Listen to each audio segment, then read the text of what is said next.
الحمد للہ رب العالمین نحمدہ ونصلی علی رسولہ الکریم اما بعد فاعوذ باللہ من الشیطان الرجیم بسم اللہ الرحمن الرحیم کل آمن باللہ وملائکتہ وکتبہ ورسولہ لا نفرق بین احد من رسولہ صدق اللہ العلی العظیم ان اللہ ملائکتہ یصلون علی النبی یا ایہا الذین آمنوا صلوا علیہ وسلموا تسلیما اللہم صلی علی سیدنا مولانا محمد وعلی آل سیدنا مولانا محمد وبارک وسلم علیہ۔ میرے عزیز دوستو، واجہ احترام بزرگوں، انتہائی پیارے بیٹوں، میری پیاری ماؤں، بہنوں، بیٹیوں، عاجز ناچیز پر تقصیر گناہگار بندے نے آپ کے سامنے اللہ تعالیٰ کے پاک کلام میں سے ایک حصہ تلاوت کرنے کا شرف حاصل کیا۔ رب العزت سے دعا ہے وہ پاک ذات عاجز کو صحیح مفہوم بیان کرنے کی، آپ سب کو سننے کی، ہم سب کو اس پر عمل کرنے کی توفیق عطا فرمائے۔ اللہ تعالیٰ نے اپنے پاک کلام میں ارشاد فرمایا کل آمن باللہ وملائکتہ وکتبہ ورسولہ لا نفرق بین احد من رسولہ۔ اللہ کا پاک کلام ہے، سب ایمان لائے اللہ پر، اللہ تعالیٰ کے ملائکہ پر اور اللہ تعالیٰ کی نازل کی ہوئی کتابوں پر اور اللہ تعالیٰ کے رسولوں پر، اور ان میں سے کسی ایک نبی کی بھی وہ تفریق نہیں کرتے۔ جس طرح سے مومن ہونے کے لیے، ایمان والا ہونے کے لیے عقیدہ توحید لازم ہے، اللہ کے سوا کوئی معبود نہیں، اسی طرح سے ایک مومن ہونے کے لیے لازم ہے، ایمان والا ہونے کے لیے لازم ہے کہ وہ توحید کے ساتھ ساتھ عقیدہ رسالت پر بھی ایمان لائے۔ اور عقیدہ رسالت کیا ہے؟ اللہ تعالیٰ کے سوا کوئی معبود نہیں، اور جتنے اللہ تعالیٰ نے پیغمبر دنیا میں مبعوث فرمائے وہ سارے اللہ تعالیٰ کے سچے بندے اور اللہ کے پیغمبر ہیں۔ ان میں ایک بھی خدا کا پیغمبر جھوٹا نہیں، وہ اللہ تعالیٰ کی طرف سے حق لے کر آئے، وہ نفسانی خواہش سے کچھ نہیں کہتے۔ جو اللہ کا پیغام انہیں دیا جاتا ہے وہ اللہ کے بندوں کو حق کا پیغام پہنچاتے ہیں، اسے کہتے ہیں عقیدہ رسالت۔ میرے پیارے بھائی، میرے بیٹے، میری پیاری بہن، میری پیاری بیٹی، کچھ اللہ کے پیغمبر ایسے ہیں ان پر حضرت جبریل امین علیہ السلام وحی لے کر نازل ہوتے تھے، ان پر آسمانی کتب نازل ہوئیں یا صحیفے نازل ہوئے۔ یہ وہ اللہ کے بندے ہیں جن کو رسول کہتے ہیں۔ یہ کل 313 ہیں، اور باقی سارے پیغمبر اللہ کے نبی ہیں، ان پر جبریل امین اللہ کی طرف سے وحی لے کر نازل تو نہیں ہوئے، لیکن خواب کے ذریعے سے یا الہام کے ذریعے سے اللہ تعالیٰ کا پیغام ان کو پہنچتا تھا۔ تبلیغ کے احکامات اللہ ان کو خواب کے ذریعے یا الہام کے ذریعے اپنے ان پیغمبروں کو پہنچاتا تھا۔ جتنے خدا کے پیغمبر دنیا میں آئے، علماء کرام لکھتے ہیں 1,24,000 کم و بیش خدا کے پیغمبر دنیا میں مبعوث فرمائے گئے۔ یہ تمام پیغمبر وہ انبیاء کرام، وہ نبی تھے یا اللہ کے رسول تھے، ان میں کوئی ایک بھی جھوٹا نہیں، سارے اللہ کے سچے پیغمبر ہیں۔ یہ خدا کے پیغمبر جو اللہ نے دنیا میں بھیجے، اپنے دور میں سب لوگوں سے زیادہ عقل مند تھے، سب سے زیادہ متقی اور پرہیزگار تھے۔ اللہ کے نبی، جتنے اللہ کے رسول، خدا کے پیغمبر دنیا میں تشریف فرما ہوئے، وحی سے پہلے یا وحی کے بعد ان میں ایک پیغمبر ایسا نہیں جس کو گناہگار کہا جا سکے۔ وہ سارے گناہوں سے معصوم، وہ گناہوں سے پاک۔ جو خدا کے نبی کو گناہگار کہتا ہے وہ بدبخت دین اسلام سے خارج ہو جاتا ہے۔ جتنے خدا کے رسول، اللہ کے نبی دنیا میں تشریف فرما ہوئے، عرض کر چکا ہوں، وہ اپنی نفسانی خواہش سے کوئی بات نہیں کرتے تھے۔ جو اللہ کا حکم پہنچتا تھا وہ اللہ کے بندوں تک پہنچا دیتے تھے۔ کوئی عورت پیغمبر نہیں ہوئی۔ انبیاء کرام کی دلیل وہ معجزات تھے جو اللہ نے ان کو عطا کیے تھے، وہ معجزات سے اپنی نبوت کا ثبوت دیتے تھے۔ حضرت امام زاہدی رحمۃ اللہ علیہ اپنی تفسیر زاہدی میں تحریر فرماتے ہیں، حضرت خضر علیہ السلام بھی اللہ کے نبی ہیں۔ جتنے پیغمبر دنیا میں آئے، کتنے انبیاء کرام دنیا میں تشریف فرما ہوئے، سب کے سردار تیرے میرے رسول حضرت محمد مصطفیٰ احمد مجتبیٰ نور مجسم صلی اللہ علیہ وسلم کی ذات گرامی ہے۔ رسول کریم صلی اللہ علیہ وسلم تمام عالم سے زیادہ عقل مند، رسول کریم صلی اللہ علیہ وسلم تمام عالم سے افضل، رسول کریم صلی اللہ علیہ وسلم تمام عالم سے زیادہ حسین۔ نبی پاک کا چہرہ چاند سے بھی زیادہ روشن تھا۔ رسول کریم صلی اللہ علیہ وسلم کی آنکھ کی پتلی سیاہ اور سفیدی صاف تھی۔ رسول پاک صلی اللہ علیہ وسلم کا پسینہ عطریات کو زیادہ خوشبودار بنانے کے لیے اس میں داخل کیا جاتا تھا، ملایا جاتا تھا۔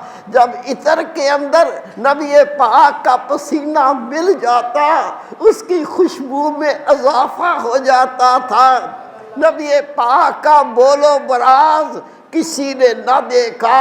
جب آپ بولو براز فرماتے زمین نگل لیتی تھی اور وہاں صرف عنبر اور مشک کی خوشبو رہ جاتی تھی۔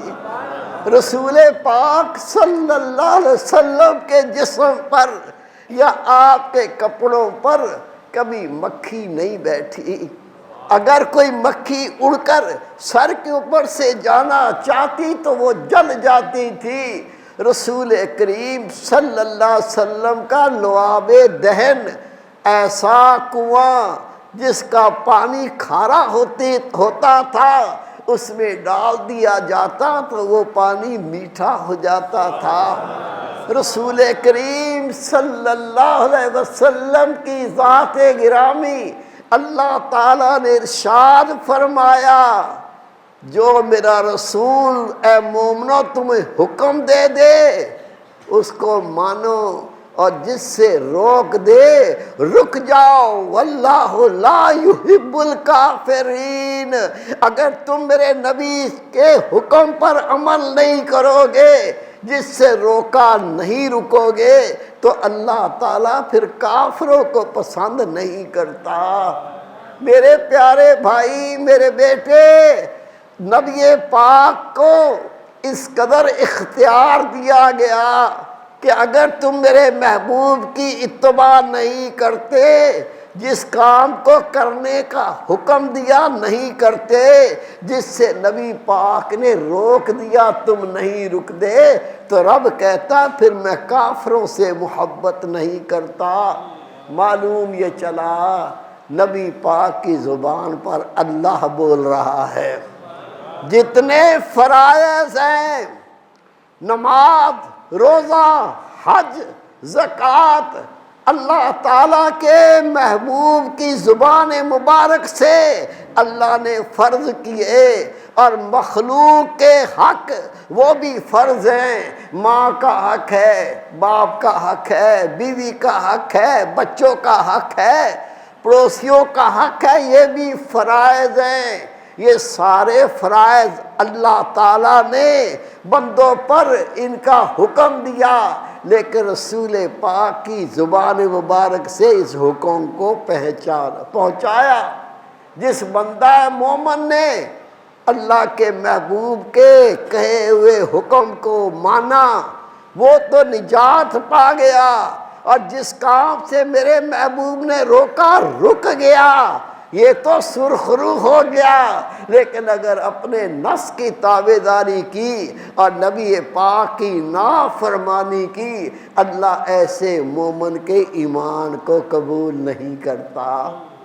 میرے پیارے بھائی، میرے بیٹے، اے سامعین و ناظرین، میری آپ سے عرض ہے، ابھی تک تو ہمیں پتہ ہی نہیں کہ اللہ نے نبی پاک کے منہ مبارک سے، آپ کی زبان مبارک سے ہم پر کیا کیا فرض عائد کیے ہیں۔ اگر ان فرائض کو جاننا ہے تو عاجز نے تھوڑی کوشش کی ہے۔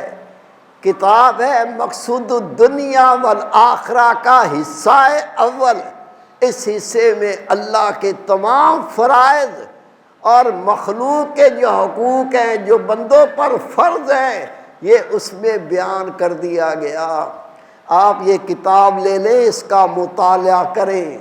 اس کا مطالعہ کرنے سے آپ کو اللہ کے جو حکم ہیں، جن پر عمل کرنے سے بندہ ایمان میں کامل ہوتا ہے اور اللہ اپنا اس کو محبوب بناتا ہے، یہ سارے کام سیکھ جاؤ گے۔ اس کے بعد میرے پیارے بھائی، میرے بیٹے، رسول پاک صلی اللہ علیہ وسلم نے جو نیکی کا حکم دیا اور برائی سے روکا، ہمیں اس کا بھی پتہ نہیں ہے۔ اگر آپ یہ جاننا چاہتے ہیں کہ نیکی کیا ہے، برائی کیا ہے، نیکی کو کرنے کا حکم ہے، برائی سے رکنے کا حکم ہے، اگر اس کا علم چاہتے ہو تو مقصود الدنیا والآخرہ کا دوسرا حصہ اسے حاصل کریں، اس کا مطالعہ کریں۔ وہ سب باتیں تحریر کر دی گئی جسے اللہ کا دین نیکی کہتا ہے، جس کو کیے بغیر نجات نہیں، اور جن کو دین اسلام گناہ کہتا ہے، جس کو چھوڑے بغیر نجات نہیں۔ یہ دوسرے حصے میں اس کو تحریر کر دیا گیا۔ اور اس کے بعد وہ رب کا بندہ، وہ اللہ کی بندی جو اللہ کے فرائض کے اوپر عمل کرتا ہے، پھر نیکی کا علم حاصل کر کے، نیکی کر کے لوگوں کو نیکی کی دعوت دیتا ہے، اللہ کے فرائض پر عمل کرتا ہوا یہ گناہ کا چھوڑنے کا علم سیکھتا ہے، پھر آگے اس کی ترغیب دیتا ہے۔ یہ وہ خوش نصیب لوگ ہیں جن کی موت ایمان والی، جن کی قبر رحمت والی، جن کی آخرت نجات والی، اور پھر نبی پاک کے فرمان کے مطابق ان کو بھیج دیا جائے گا جنت کی طرف۔ یہ ان کا بہترین ٹھکانہ ہوگا۔ لیکن نہ فرضوں کا پتہ، نہ نیکی کا پتہ، نہ گناہ کا پتہ، زندگی جانور طرح سے گزر گئی، جس طرح جانور کھاتے ہیں پیتے ہیں، بچے پیدا کر لیے، دنیا سے لوٹ گیا۔ یہ زندگی جانور کی زندگی، اس سے نکلنا ہے۔ اور یہ ساری باتیں مقصود الدنیا والآخرہ کا تیسرا حصہ آپ اس میں مطالعہ کرو۔ خدا کی قسم، اللہ اس کے رسول کے احکامات پر عمل کرنے والا، اس کتاب سے آپ کو وہ علم عطا ہوگا، آپ کا ہاتھ پکڑ کے جنت میں داخل کرا دے گا۔ میرے پیارے بھائی، میرے بیٹے، آدم علیہ السلام سے لے کر حضرت عیسیٰ علیہ السلام تک جتنے انبیاء کرام آئے، سب نے رسول پاک کی نبوت کی تصدیق کی، تمام نے نبی پاک کی رسالت کا اقرار کیا۔ اور جتنے اللہ کے فرشتے ہیں جن کی تعداد اللہ جانتا ہے، تمام ملائکہ نے رسول پاک کی رسالت کا اقرار کیا۔ اور شان تو دیکھو، رتبہ تو دیکھو، نبی پاک صلی اللہ علیہ وسلم کی امت کو اللہ نے یہ شان دی۔ اپنے قرآن پاک میں رب نے اس کو بہترین امت قرار دیا۔ یا اللہ، امتیں تو باقی انبیاء کرام کی بھی تھی، تو نے اپنے محبوب کو بہترین امت کیوں قرار دیا؟ اللہ تعالیٰ ارشاد فرماتا، اس لیے کہ میں نے نبی پاک کی امت کو نکالا۔ کس کام کے لیے؟ وہ نیکی کا حکم دیتے ہیں، برائی سے روکتے ہیں، اس لیے نبی پاک کی امت کو بہترین امت قرار دیا۔ اگر امت اپنے مقام کو سمجھ نہ سکی، ابھی تو خود بھی عمل نہ کیا، دوسروں کو نیکی کی طرف کیسے بلائیں گے؟ میں آپ سے یہ عرض کر چکا ہوں، یہ نصاب کی 3 کتابوں کا مطالعہ کر لو۔ خدا کی قسم، یہ جو نبی پاک کی امت کی شان ہے، آپ کو عملی تصویر ان کتابوں میں نظر آئے گی کہ یہ بہترین امت ہے۔ اور وجہ یہ بیان کی، نیکی کا حکم دیتے ہیں اور برائی سے روکتے ہیں۔ رسول پاک صلی اللہ علیہ وسلم ابتدائے عالم سے لے کر انتہائے عالم تک آپ جیسا سخی کوئی نہیں ہوگا۔ شان تو دیکھیں، نبی پاک تشریف فرما ہے، ایک بدو آ گیا، دیہاتی آ گیا، آ کے کہتا ہے، یا رسول اللہ صلی اللہ علیہ وسلم، میں ایک بڑی امید لے کر آپ کے پاس حاضر ہوا ہوں۔ نبی پاک نے فرمایا، بتا تو کیا امید لے کے آیا ہے؟ عرض کی، یا رسول اللہ، میں ایک بکری کا سوال کرتا ہوں۔ نبی پاک نے فرمایا، بس اتنا ہی؟ او بس اتنا ہی؟ اس نے رو کے عرض کی، آقا، جس کے پاس ایک مرغی بھی نہ ہو، اس کے لیے تو بکری بڑی چیز ہے۔ یہ سن کے نبی پاک کی آنکھوں سے آنسو ٹپکنے لگے۔ تیرے میرے نبی کی آنکھیں آنسوؤں سے بھر گئی، آنسو ٹپک رہے ہیں۔ میرے محبوب نے فرمایا، اے سائل سوال کرنے والے، جا فلاں وادی میں چلا جا، وہاں میری 80,000 بکریاں چر رہی ہیں، جس کو 300 غلام چرا رہے ہیں، جا میں سارا تمہیں دیتا ہوں۔ ابتدائے عالم سے لے کر انتہائے عالم تک ایسا سخی کوئی نہ ہے نہ ہوگا۔ آپ کی عظمت اور شان تو دیکھیں، اپنی ضرورت پر دوسروں کی ضرورت کو اہمیت دیتے تھے۔ اور اثار کا عالم یہ تھا، خود تکلیف برداشت کر لیتے تھے، لیکن دوسری رب کی مخلوق کی تکلیف برداشت نہیں ہوتی تھی۔ رسول پاک صلی اللہ علیہ وسلم، آپ کے بارے میں آتا ہے، آپ کے دور میں غربت اور مفلسی۔ حضرت ابو ہریرہ رضی اللہ تعالیٰ عنہ فرماتے ہیں، ہمارا سطر ڈھانپنے کا اتنا ہی کپڑا ہوتا تھا، سجدے میں نماز کے دوران ہم پیچھے ہاتھ نہ رکھتے تو ننگے ہو جاتے تھے۔ نبی پاک کے کپڑے بھی سادے، چھوٹے چھوٹے کپڑے، پھٹے ہوئے کپڑے۔ اللہ کے محبوب کو تہمت کی ضرورت تھی۔ ایک شخص نے دیکھا، وہ تہمت لا کے کہتا یا رسول اللہ یہ تہمت قبول کرے۔ نبی پاک وہ تہمت لے کے حجرے میں چلے گئے، وہ کپڑا جو سادہ پھٹا ہوا تہمت زدہ تھا اس کو اتار کے تہمت باندھ کے باہر آئے۔ حدیث پاک ہے، ایک شخص کہتا ہے یا رسول اللہ یہ تہمت مجھے دے دے۔ میرے محبوب پاک وہیں سے پلٹے، حجرے میں چلے گئے، وہی کپڑا جو نامناسب تھا وہ باندھ کر تہمت طے کر کے آ کر سائل کے ہاتھ پہ رکھ دی۔ صحابہ کرام کہتے ہیں او ظالم، تمہیں پتہ نہیں تھا رسول پاک کو تہمت کی ضرورت تھی، اور تمہیں یہ بھی پتہ ہے نبی پاک سے کوئی سوال کرے اللہ کے نبی اس کے سوال کو ضرور پورا کرتے ہیں۔ اس نے رو کے کہا میرا اس کے سوا کوئی مقصد نہیں تھا، میں یہ چاہتا تھا میں چادر کو اپنا کفن بناؤں، جب مر جاؤں میرا کفن بنے اور میں اس سے فیض یاب ہو جاؤں اور اللہ کے عذاب سے بچ جاؤں۔ تیرے میرے رسول پر اتنی تو عطائیں تھیں، 80,000 معجزے خدا کے رسول کو عطا کیے گئے۔